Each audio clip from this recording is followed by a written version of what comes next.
Okay sir, बैठक झाली, नेमका काय निर्णय झाला आणि काय सांगतो? नाही, आज विदर्भातील ओबीसी नेत्यांची बैठक पार पडली. विविध संघटनांचे प्रतिनिधी या बैठकीमध्ये उपस्थित होते.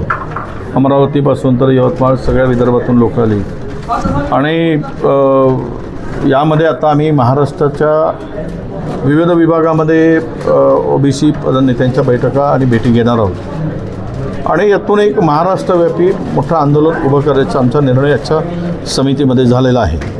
विशेष करून महाराष्ट्राच्या लेवलला एक समन्वय समिती आता लवकरात लवकर तयार होईल आणि यानंतर यामध्ये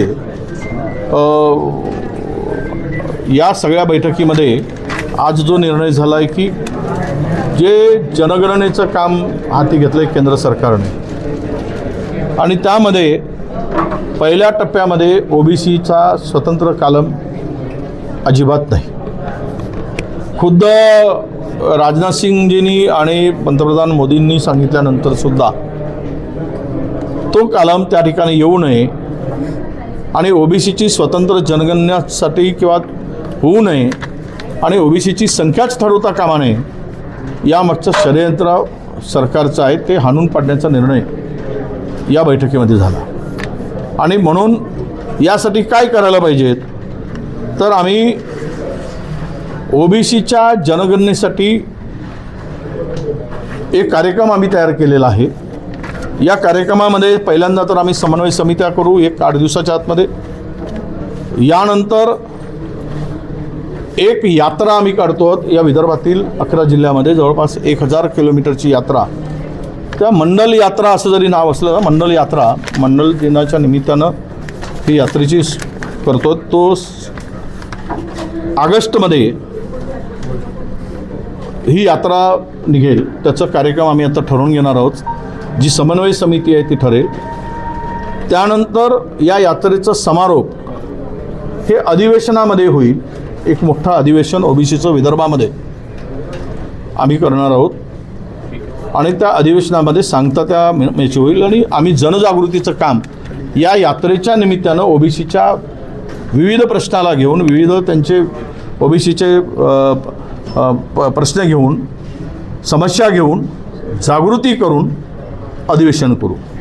हे अधिवेशनाच्या माध्यमातून आम्ही सरकारला इशारा देऊ की जर तुम्ही हे ओबीसीचं स्वतंत्र कालम करणार नसाल तर आम्हाला पुढची लढाई लढावी लागेल आणि त्याची लढाई अशी आहे की ऑगस्टच्या पहिल्या आठवड्यामध्ये सप्टेंबरच्या पहिल्या आठवड्यामध्ये आम्ही आमरण उपोषण विदर्भातील सर्व नेते आमरण उपोषणाची सुरुवात करतील. सप्टेंबर ते तारीख स्थळ हे आम्ही लवकरच तुम्हाला देणार आहोत. आजच्या कार्यक्रमामध्ये जे ठरलं त्या कार्यक्रमानुसार पुढच्या 10 दिवसाने म्हणजे ह्या रविवार सोडून पुढचा रविवार जो आहे त्या बैठकीमध्ये त्या ठिकाणी समन्वय समितीची बैठक होईल आणि ह्या तारखा सप्टेंबरमध्ये पहिल्या आठवड्यामध्ये उपोषण आम्ही करायचा निर्णय घेतलेला आहे. यात्रेनंतरचा तो उपोषणाचा मार्ग राहील आणि त्यामध्ये आमचे जे प्रश्न आहेत मग त्यामध्ये जनगणनेचा विषय असेल, लोकसंख्येच्या प्रमाणात आम्हाला बजेट मिळाला पाहिजेत ती मागणी आहे. महाज्योतीला 300 कोटी फक्त मिळतात, इतरांनाही 300 कोटी. जर आमचा समाज 50% आहे ओबीसी, मराठा समाजालाही तेवढेच, शेड्यूल कास्ट आमचे एसी बांधव आहेत त्यांनाही तेवढंच, आमचे आदिवासी बांधव आहेत त्यांनाही तेवढंच. तर तुम्ही 300 तुम्ही सगळ्यांना देत आहे पण ओबीसीची संख्या लक्षात घेऊन किमान 600 कोटी रुपये त्या महाज्योतीला मिळावेत ही सुद्धा मागणी राहील. आणि शेतकऱ्यांचा सप्टेंबरमध्ये बिना अटी शर्ती शेतकऱ्यांची कर्जमुक्ती, कारण ओबीसी कोण आहे हा शेतकरी आहे. त्यामुळे शेतकरी असल्यामुळे बिना अटी शर्तीनं सरसकट शेतकऱ्यांचा कर्ज हा माफ करावं ही त्यामागची पुन्हा एक मागणी राहील. आणि 100% स्कॉलरशिप ओबीसींना.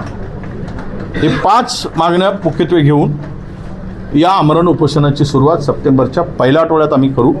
त्याचं स्थळ निश्चित एक 15 दिवसाच्या 12 दिवसाच्या बैठकीनंतर त्याचं स्थळ निश्चित होणार आहे आणि त्या ठिकाणच्या बैठकीनंतर ह्या कार्यक्रमाला आम्ही सुरुवात करू. महाराष्ट्रातील सर्व ओबीसी नेत्यांना आम्ही आवाहन करणार आहोत की तुम्हीसुद्धा या आंदोलनामध्ये, या उपोषणामध्ये, या मोर्चामध्ये, अधिवेशनामध्ये सहभागी व्हावं, हे सुद्धा आव्हान असणार आहे. ग्रामपंचायतच्या स्तरावर ओबीसीचं संघटन पोहोचण्यासाठी काम करणार आहोत. तालुका स्तरावर समन्वय समित्या होतील, जिल्हा स्तरावर समन्वय समित्या होतील आणि तत्पूर्वी हे सगळं करण्याच्या पूर्वी आमचं असं ठरलं आहे की तहसीलदारला या पुढच्या आठवड्यामध्ये निवेदन देण्याचा, पहिला जुलैच्या फर्स्ट वीकमध्ये आणि सेकंड वीकमध्ये कलेक्टरला निवेदन द्यायचा आणि त्यानंतर तिसऱ्या आठवड्यामध्ये खासदार आणि आमदारांच्या पुढे, घराच्या पुढे हे ओबीसीचे प्रश्न घेऊन, जनगणनेचा विषय घेऊन, शिष्यवृत्तीचा विषय घेऊन त्यांच्या घरापुढे ढोल वाजवून आमदार खासदारांना ओबीसीच्या जागृत करायचा, त्यांना निवेदन द्यायचं आणि त्यांना मागणी करायची त्यांनी की पार्लमेंटमध्ये, असेंब्लीमध्ये ओबीसीच्या बाजूनं तुम्ही उभे राहिलं पाहिजे, कारण तुम्ही ओबीसीच्या भरोश्यावर निवडून येत आहे. ही सुद्धा आंदोलनाची भाग त्या ठिकाणी असणार आहे. त्याची सुरुवात जुलैच्या फर्स्ट वीकपासून तहसीलदार, जिल्हाधिकारी आणि नंतर आमदार खासदार यांच्या पुढे निवेदन देऊन ढोल वाजवून या आंदोलनाची सुरुवात. पवनराजे निंबाळकर हत्याकांडामध्ये जे आरोपी होते ते निर्दोष सुटलेले, आज कोर्टाचा महत्त्वपूर्ण निकाल, महाराष्ट्राची मोठी असं आहे की एवढा मोठ्या नेत्याचा खून झालेला, त्या घटना खूप मोठा गाजलेला होता. पद्मश्री पाटलांच्या वेळेपासूनचं त्यावेळेस ते राजकारणात सक्रिय असतानाचा विषय होता. त्यांच्यावर आरोप पण झाले, त्यांच्याबरोबर अनेकावर त्यावेळेस ते आरोप झालेले होते. पण तो खून झाला होता बंदुकीतून, त्याच्या ड्रायव्हरला आणि त्यांना पवनराजेंना मारलं गेलं. मारणारा, बंदुकीतून गोळी झाडणारा स्वतःवर काही झाले नाही. कोणी स्वतःचा खून स्वतः करू शकत नाही. मग कोणीतरी खुनी आहे आणि खुनी जे आहेत त्यावेळेस ती जे काही अटक झाली, कारवाई झाली, आता त्यातील काही लोक सत्तेमध्ये सहभागी आहेत. म्हणजे मी एवढा जबाबदारीने सांगेल की भारतीय जनता पार्टीच्या मध्ये त्यातील ज्या आरोपींचे नातेवाईक आहेत, मुलं आहेत, ती तिकडे सक्रिय आहे. हा भाग वेगळा आहे.